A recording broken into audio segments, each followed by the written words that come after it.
Ayan na sila, ayan nakapila. Unti-unti nang nagbababaan. Ayun. Oh, di ba? Unti-unti na sila. Pag may isang bumaba, sunod-sunod na 'yan. Pero mas nauuna yung bato-bato, kanina pa yun, oh. Maliit na yun na ibon. Ayan na. Ang dami nila ngayon, ah. Kahapon hindi ganito kadami. Nakapag-recruit sila ngayon. Ayan, may isang bato-bato. Ayan, oh.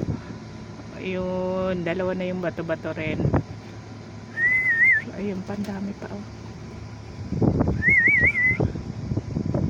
Puti nga, may dalawang grazelle kasi nahaluan ng ibang kulay. Mag-ama siguro to, eh. Minsan nagiging tatlo siya, eh. Sabi ko, mga anak niya siguro. Kasi ay bato-bato. Ayaw pa bumaba ng apat na yun, oh.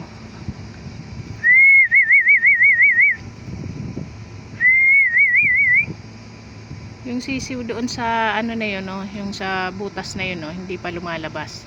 May dalawang sisiw dyan, eh.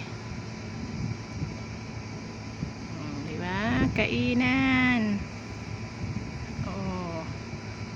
May kanin doon na nilagay ako. Yung tira kahapon nilagay ko doon sa isang lalagyan para kainin din nila.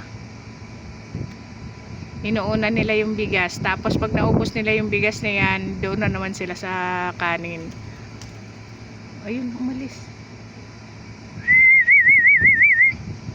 Gaaway-away din kasi sila minsan, eh. Ayun, oh. Kita nyo yung bato-bato, oh. Bilis din kumain yan. Nawala yung isang bato-bato, aywan ko nasaan na. Ayan yung may sing-sing natin. Asan kaya yung kapatid niya? Dalawang sing-sing yan, oh. Itim tsaka dilaw. Yung isa hindi gaanong makita kasi kulay pula. Asa na kaya yun? Bababa naman ako at ako'y magtatrabaho na. Bye bye mga kalapatid. Oh, liparan talaga.